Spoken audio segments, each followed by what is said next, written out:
There are adverse reactions to insulin, and of course, it's hypoglycemia. That's the biggest adverse reaction. See, this is not that difficult a chapter. Mostly hypoglycemia is what you're watching out for.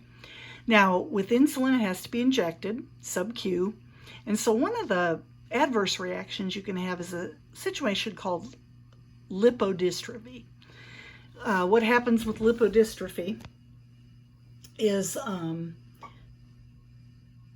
there's repeated irritation to the tissues in the subcutaneous areas of skin. So you develop scar tissue.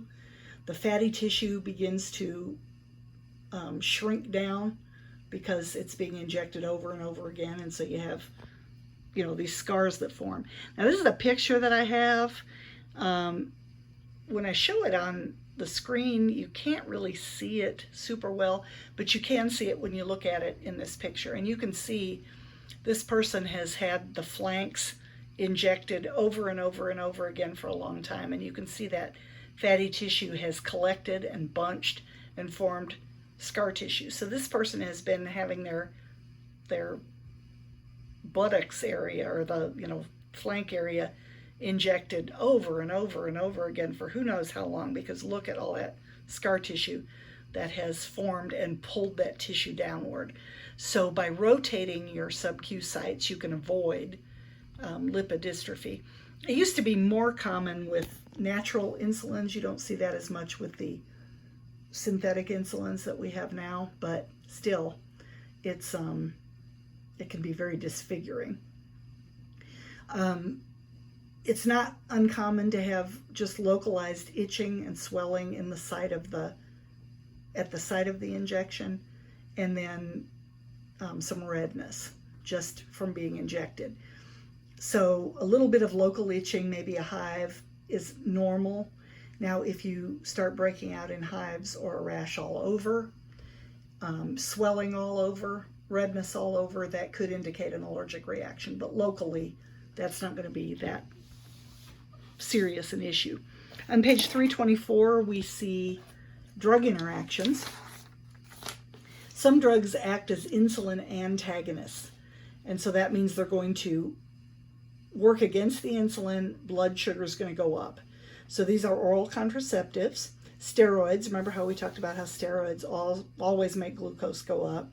Epinephrine, which makes sense, right, as part of the fight or flight reaction. You need more glucose spilling out into the bloodstream for the energy to either fight back or run.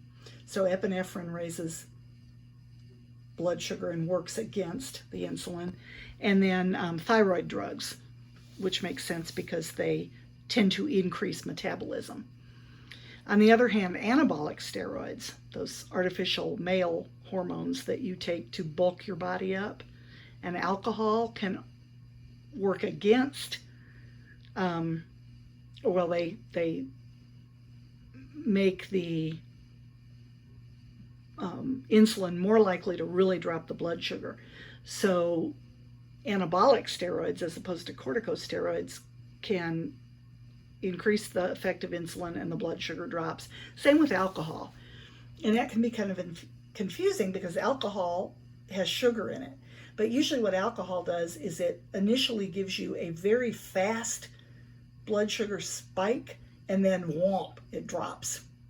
So alcohol also can cause the blood sugar to drop. So just remember how these drugs are going to interact. If you're not sure if something qualifies as an insulin antagonist, just think, okay, what do steroids do to the blood sugar? What do oral contraceptives do? What does epinephrine do? What does thyroid drugs do? They all raise blood sugar, so that means they're working against the insulin to make the insulin less effective. So just very important, rotate sites of injection, prevents that formation of scar tissue, keeps abscesses from forming, and it's going to make sure that the medication is absorbed in the most efficient manner.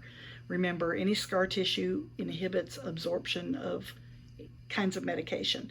If it's scar tissue on the surface of the skin, it's going to inhibit topicals and transdermals from working.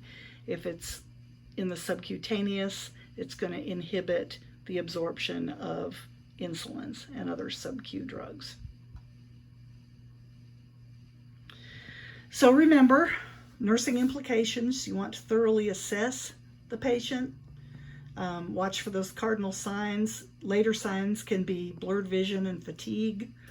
Blood sugar staying too high too long just wreaks havoc on the system. It kills little tiny nerves. It destroys little tiny blood vessels that can affect vision, affect kidney function, just, all kinds of bad stuff. Hyperglycemia can lead to metabolic acidosis. It's going to disturb fluids and electrolytes. You're going to have a decrease in blood pH, so the blood's going to become very acidic. In addition to those cardinal signs, you can see nausea, vomiting, and even a change in the level of consciousness. And sometimes people can be found unconscious because of hyperglycemia, and people don't realize it. They think, they're passed out from drinking or drugs, and not realize that it might be a blood sugar issue. Often certain conditions will mean you have to have your insulin changed. Pregnancy, infection, it takes a tremendous amount of glucose and energy to handle all those inflammatory responses in the body, so person might need increased insulin. And then diseases of the liver, kidney, and thyroid can affect how you would react to your blood sugar medications. People are going to have blood glucose checks fasting, so they need to go without eating from like midnight at least to the next morning. And then a hemoglobin A1C test checks how the person's blood sugar has been controlled for 90 days. This is discussed once again on page 310.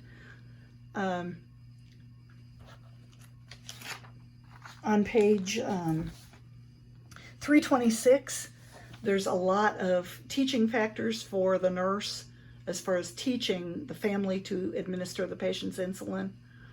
And just remember, you always tell family members and patients that if they're going to take short-acting insulin, they have to eat within 15 minutes.